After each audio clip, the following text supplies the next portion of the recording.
자, 안녕하세요. 한국 불교 역사상 가장 진기함을 넘어서 세상에 이런 일이가 존재하는 삼국유사와 떠나는 부타로드에 오신 것을 환영합니다. 지금 말씀드리고 있는 내용이 전불시대의 칠처가람지 이야기를 하고 있는데 전불시대라고 하는 건 여기서 가섭부처님을 얘기하는 거고, 그 가섭부처님 유적이 사실은 네팔에 진짜 있어요. 네팔에 있어요. 그래서 구나모닙을 제가 전에 말씀드렸잖아요. 비바시불, 시기불, 비사부불, 구르손불, 구나모닙을, 석가모닙을, 가섭불, 석가모닙을, 그 다음에 이제 미륵불, 사자불 이렇게 쭉 족보가 내려가는데, 그 중에서 구나모니불이나 이런 분들 유적이 네팔에 있습니다. 네팔에 있어요. 그래서 네팔의 어떠한 이러한 깨달음의 흐름이라고 하는 그 지역, 네팔을 정확하게 네팔이라고 말할 수는 없고, 인도와 네팔 영역 쪽에 있는 그러한 깨달음의 흐름들이 있었고, 그러한 흐름과 연결해서 석가모니 부처님도 계시는 거예요. 그리고 신라 사람들은 뭘 주장하려고 했냐면, 우리가 진짜 부처님의 땅이야. 그래서 서쪽에 서천축이 있으면, 그러니까 서천축이 인도입니다. 천축이 인도입니다. 동쪽에는 동천축이 있다. 동쪽에는 신라가 있다. 그리고 그 신라야말로 가장 적합한 불교의 최고 메카다. 그리고 거기가 어디냐면 경주다. 그 얘기를 하고 싶었던 겁니다. 황룡사 이야기는 제가 새로 새로 해석해내고 이런 부분들이 많기 때문에 나중에 황룡사랑 관련된 이야기 할 때 또 해드릴게요. 그런데 기본적인 것만 말씀을 드릴게요. 황룡사가 삼금당 구조로 되어 있어요. 삼금당 구조로. 황룡사 하면 구축목탑 생각하시지만, 구축목탑은 선덕여왕 때 지은 거라서 훨씬 뒤쪽이에요. 여기 훨씬 뒤쪽. 그래서 그 전에는 거기에 조그만 목탑이 있었을 거고, 그걸 헐고 대대적으로 또 짓는 거거든요. 그래서 유적지를 가보시면 이렇게 세 군데의 법당이 세 군데고, 여기가 황룡사 구축목탑 자리입니다. 이렇게 되어 있어요. 이렇게. 그래서 왜 하필 금당이, 그러니까 요즘으로 말하면 법당이 3개나 되느냐와 관련해서 기존에는 뭐라고 얘기를 했냐면, 원래 모셨던 삼존불이 있었고, 황룡사 처음 지을 때 삼존불을 모셨을 거고, 그 다음에 인도의 아쇼카 왕이 불상을 조성하다가 안 돼가지고 그걸 바다에다가 띄우거든요. 그래서 2300년, 2200년, 2300년 전에 아쇼카 왕이 띄운 배가 진흥왕한테 오는 거예요. 500년대에 진흥왕에게 오는, 한 700년을 바다에서 이렇게 그런 웃음은 뭐야?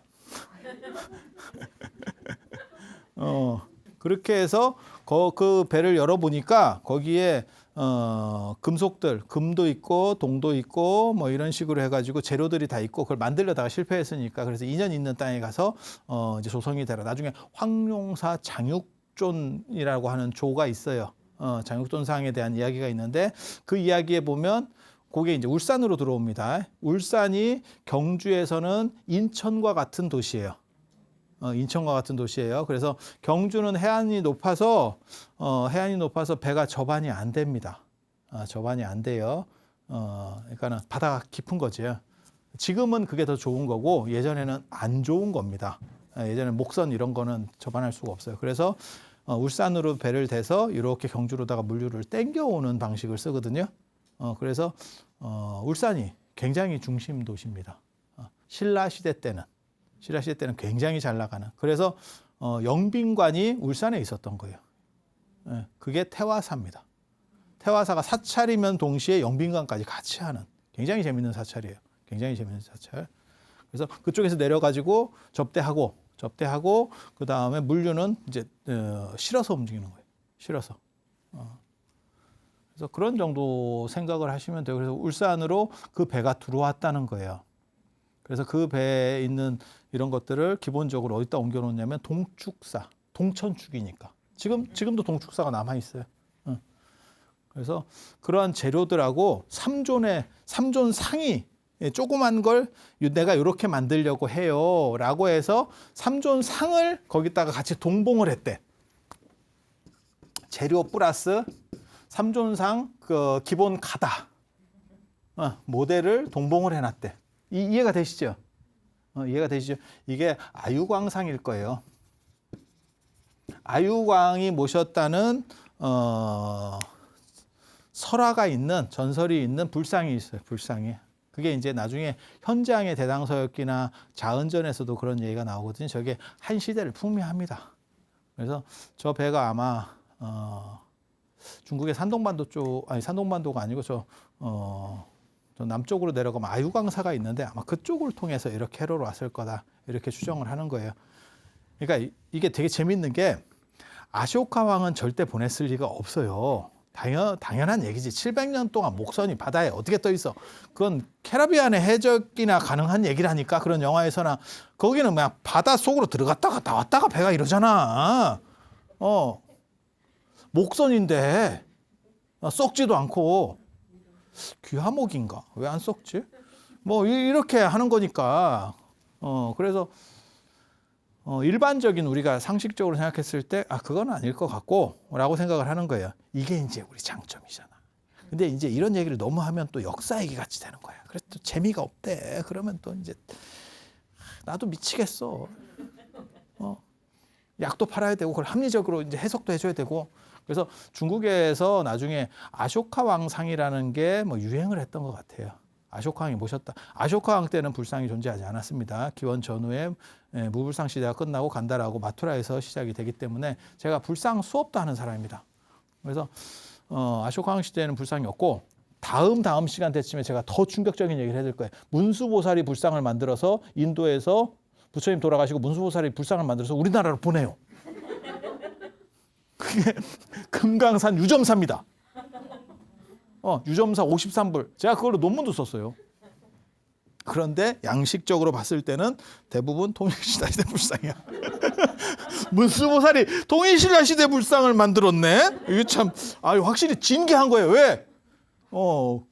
그 사람들의 스타일을 안 거지. 현지화 전략이라 하는 거 이런 걸 보고 다 이유가 있어. 자, 봐봐. 그렇잖아. 빅맥도 다 동네마다 맛이 좀씩 틀려요. 그래서 내가 예전에 그 유럽 가니까 나랑 같이 간 애가 뭐 가는 데마다 햄버거를 먹더만. 걔는 가는 데마다. 요 불상이 아유광상이라고 하는 그렇게 전해지는 상이 인도에서 유행을 한번 했고 그게 동쪽으로 이제 동아시아 쪽도 한번 유행을 해요. 아유광상이라고 하는 모델의 불상이. 그래서 그게 진흥왕 때도 유행이 되는 것 같고 그게 당나라 때도 유행을 하는 것 같아요. 그래서 현장 기록에도 그게 나오고 그래서 그런 식의 아유광상이라고 하는 신모델의 불상이 들어오는 것과 관련된 전승이 아니겠는가 지금은 이제 그렇게 추정을 해. 그러니까 외래 문화가 엄청나게 대단한 놈이 빡신 게 하나 들어온 거지. 그러니까 우리식으로 말하면 갑자기 스타벅스가 들어와갖고 재패를 한 거지. 이게 뭐야? 세상에 우리는 달달한 삼박자 커피를 커피 믹스야말로 우리나라 때밀이 수공과 더불어서 한국이 발견해낸 위대한 발명품이 아니냐 라고 생각을 했는데 어느 순간에 싹 쓸렸지.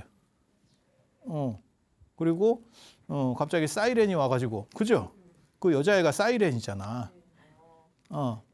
사이렌이 그 그리스 히랍 신화에 그 노래 부르면서 뱃사공들 이렇게 홀려가지고 조지는 그거잖아. 그 사이렌이잖아. 그래서 걔가 이제 노래 부르는 걸 가지고 이제 경각심 뭐 이래갖고 사이렌 울린다 뭐 이런 식으로 얘가 들어봤잖아. 그래서 어떤 흐름 자체가 확 주도되는 것과 관련된 이야기가 또 만들어지는 거예요. 지금 이게. 그리고 거기에는 굉장히 그 센 놈에 대한 상징성이 들어가는 거지. 그거는 불교인이라면 다 최고의 성군으로 꼽는 아쇼카 왕이 후광으로 딱 밀어지는 거죠.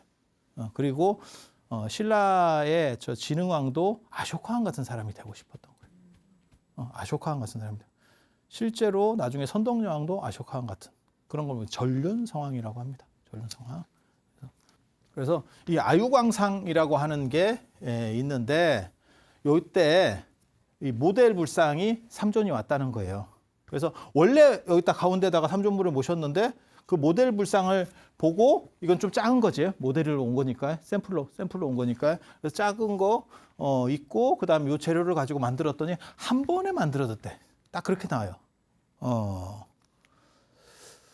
장육주에 보면 딱 그렇게 나와. 한 번에 만들었다. 아쇼카 왕은 쇠가 빠지게 하려고 했다가 실패한 거를 진흥왕은 한 번에 만들었다. 그 얘기는 뭐냐면 진흥왕이야말로 아쇼카 왕보다 더 대단한 불교적 성군이다. 이 얘기를 하는 거예요.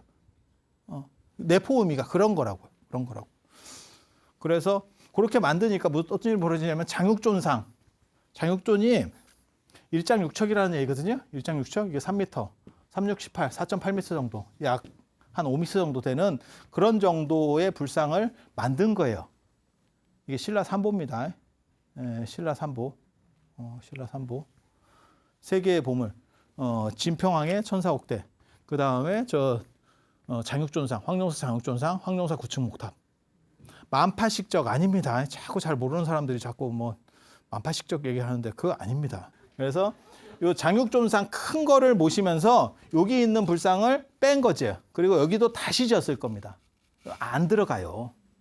그러니까 장육존상이 뭘 생각하시면 되냐면 금산사 미륵전에 있는 미륵상 생각하시면 돼요. 그렇게 큰 거를 딱 지으니까 요거는 이제 바뀐 거죠. 요 불상들을 버릴 수가 없잖아. 그래서 이쪽으로 옮겼을 거고 요 모델로 들어온 것도 한쪽에 놨을 거다. 그래서 삼존을 모셨을 거다라고 사람들이 다 약을 팔고 있었어. 왜 금당이 3개냐, 법당이 3개냐를 가지고. 근데 제가 뭐라고 얘기했냐면 너네 개뿔 뜯어먹은 소리 하고 있다. 국찰에 아니 모델을 같이 놓는다고? 샘플을 같이 놓는다고? 완제품이 만들어졌는데? 그러니까는 우리 같이 약간 찌질한 스님 같으면은 아까우니까 저걸 버릴 수도 없고 어떻게 뭐 파괴하기도 그러니까 그냥 어디 한 군데 모셔놓자 이렇게 생각할 수 있는 건 우리 같은 찌질이들이 하는 생각이고, 국찰은 뭐냐면 나라에서 그러니까 돈 생각할 필요가 없는 절인 거예요. 정부에서 무조건 밀어주는 최고의 사찰. 거기에 저렇게 지저분하게 배치를 한다고? 저건 있을 수 없는 일이다. 있을 수 없는 일이다. 그리고 황룡사와 관련돼서는 가섭불 연자석, 가섭부처님이 참선하신 자리가 있어요. 그리고 이게 전불시대 절터라는 것도 다 가섭부라고 연결된 얘기거든요. 그래서 진흥왕 시절, 그 다음에 법흥왕 시절부터 거의 진평왕 때까지 가섭불 신앙이라는 게 있었어요. 가섭불 신앙이라는 게. 그때 진종설이라고 해가지고 왕실 피와 관련해서는, 혈통과 관련해서는 당신들이 인도의 찰제리 종족, 그러니까는 크샤트리아 종족, 석가모니랑 연결되는 크샤트리아 종족이라고 하는, 석가족과 연결되는 크샤트리아 종족이라는 설이 하나가 왕실 피의 혈통을 주장하는 걸로 나오고 있었고, 신앙에서는 제석천 신앙과 가섭불 신앙이 존재하고 있었어요. 가섭불 신앙이. 그래서 한쪽에 가섭부처님을 모셨을 거고, 여기에 가섭부처님을 모셨을 거고, 여기에는 석가모니 부처님을 모시고, 여기에 미륵을 모셨을 거다. 시간적으로 이렇게. 그래서 가섭불 신앙이라는 게 우리나라에서 유행한다는 게 굉장히 특이합니다. 굉장히 특이합니다. 우리나라도 다른 불교하고 다른 좀 특수한 불교들이 여러 가지가 존재해요. 금강산도 굉장히 특수한 겁니다. 금강산에 단무갈보살, 그다음에 법기보살이라고도 하는데 그 신앙이 없어요. 뭐 중국이나 이런 데 있는 거 아닙니까? 없어. 그래서 저런 것도 우리나라에만 있는 거고, 나반존자도 우리나라에만 모셔진다라고 보면 되는 거고, 몇몇 신앙의 흐름들이 우리나라만 특수하게 있는 것들도 있습니다. 그게 왜 그러냐면 중국과 달리 아마 배로 들어오는 신앙 루트가 있어서 나오는 거라고 저는 생각을 해요. 나중에 이제 다음 시간이나 뭐 이때쯤에 그런 얘기를 하겠지만, 허왕옥과 관련된 그 해안 루트가 있어요. 아까도 제가 얘기했잖아요. 문수보살이 인도에서 저거를 만들어줬다. 불상을 만들어서 우리나라로 보냈다. 그것도 해안 루트를 얘기하는 거예요. 그러니까 불교가 중국에서만 다 들어왔다, 중국을 거쳐서만 들어왔다가 아니고 초원의 길이라 그래서 유목 루트를 통해서 고구려로 들어간 흔적이 있고, 그 다음에 바다로 남쪽에서 이렇게 올라오는 루트가 있어요. 그게 가야로도 들어오고, 그 다음에 지금 황룡사 아유광상 아쇼카 왕이 불상 만들려다가 지금 저렇게 됐다라는 이야기는 그건 신라로 들어가는 루트예요. 그러니까 가여로도 들어가고 신라로도 들어가고 그다음에 고성이라고 하는 것도 다 해안 쪽이거든요. 강원도 고성. 그래서 그런 식의 흐름들이 존재하는 부분이 있어요. 그래서 여러분들이 아시는 거는 사실은 중국을 통해서 다 북조 전진의 부견에 의해서 고구려로 불교가 들어왔다. 372년에 전진 부견 예전에 제가 붓다로드 할 때 얘기해 드렸었는데 중국이 어떻게 보면 위진남북조의 패자가 되려는 사람이었고 결국 비수전투에서 사연한테 깨지면서 인생이 몰락한 그런 사람. 그래서 뭐 강북에서 들어오고 강남에서 들어오고 이거 말고 또 다른 루트들이 있는 거예요. 근데 지금 이제 그게 이제 주류가 되면서 다른 루트들은 희미해진 거지. 지금 황룡사와 관련해서 금당이 3개 나오는 게 일반적으로는 3존, 3존, 3존을 이렇게 모셨을 거다라고 생각하는 거고 저 같은 경우는 가섭, 미륵을 모셨을 거다. 그래서 미래불과 과거불 이렇게 연결시키는 걸 모셨을 거다. 그리고 나중에는 이 가섭불 흐름이 사라지면서 연등불로 바뀌어요. 연등불로. 그래서 신앙의 흐름이 저 연등불이 저 동남아시아나 이런 쪽에서 바다에 이렇게 항해랑 관련된 신격으로 약간 변신이 되거든요. 신앙 대상이. 그러니까 항해 수호자 이런 식으로 유행을 하면서 가섭불을 대체하는 것 같아요. 그래서 가섭신앙을 대체하는 가섭신앙이 뭔지 저도 정확하게 잘 모릅니다. 워낙 단편적인 파편들만 남아 있어서. 그런데 신라에는 저런 흔적들이 굉장히 강하게 남아 있다. 왜? 가섭 부처님이 참선한 자리가 있다니까. 자리가. 그래서 이 황룡사라고 하는 게 뭐 이런 정도 얘기를 하고 그 다음에 분황사 얘기 잠깐 해드릴게요. 분황사는 선덕여왕이 창건한 절입니다. 선덕여왕이 절을 많이 창건하는데 선덕여왕이 여러분이 아시는 것과 달리 정치력이 별로 안 좋습니다. 개판이어서 종교적인 걸 이용해서 불교하고 그 다음에 성조항고라고도 나와요. 성조항고 무속의 오야봉 뭐 이런 의미입니다. 신녀 같은 나는 선택된 그런 식. 그리고 저 때는 여자가 또 먹어주던 시절이에요. 여자가 짱 먹던 시절. 저는 잠깐 얘기해 드리는 것 같은데 동아시아에서 진짜 특이한 시절이 있었다. 선덕여왕, 진덕여왕 시절쯤에 옆에 나라를 딱 보면 중국은 측정무가 있었다. 황제로. 그리고 일본에도 천황도 여자예요. 야, 이게 무슨 동아시아를 여성이 지배하던 시절이 딱 있는 거예요. 한 100여 년 정도 안짝으로 이렇게 차이 가지고 싹 이렇게 기가 막히지. 오늘날도 불가능한 일을 해낸 거지. 그래서 선덕여왕 같은 경우는 상당히 대진운이 안 좋았어. 대진운이. 그때 백제왕이 무왕. 시호가 무라는 얘기는 전투를 치고 들어오는데 무왕은 직접 친정하는 사람입니다. 친정이 뭐냐면 전투장에서 내가 리더. 내가 끌고 나가서. 그리고 이쪽 신라 같은 경우는 선덕여왕은 못 나가니까 김유신 이렇게 파견하다가 김유신 세력이 이렇게 커지게 되는 거고. 이해가 됩니까? 전시체제잖아. 이게 평화체제면 장군들이 힘을 못 쓰는데 전시체제고 그 전시에서 왕이 못하니까 왕이 직접 저쪽에서는 왕이 직접 나와가지고 군대를 지휘하는데 이쪽은 왕이 못 나가니까 계속 김유신 이렇게 하다 보니까 김유신 세력이 커지고 김유신이 나중에 어떻게 할 수 있냐면 대체불가 인력이 되는 거예요. 자꾸 그러면 저 안 가요? 이게 가능하다니까요. 누가 할 건데 그러면? 그러면 직접 하든가 꼬우면 직접 하든가 선동장에 갈 수가 없어요. 그래서 이제 좀 뭐 망신도 당하고 여러 가지 사건들이 있죠. 그게 이제 나오는 사찰이 분황사. 분황사가 뭐냐면 황제에게는 향기가 있다. 황제에게는 향기가 있다.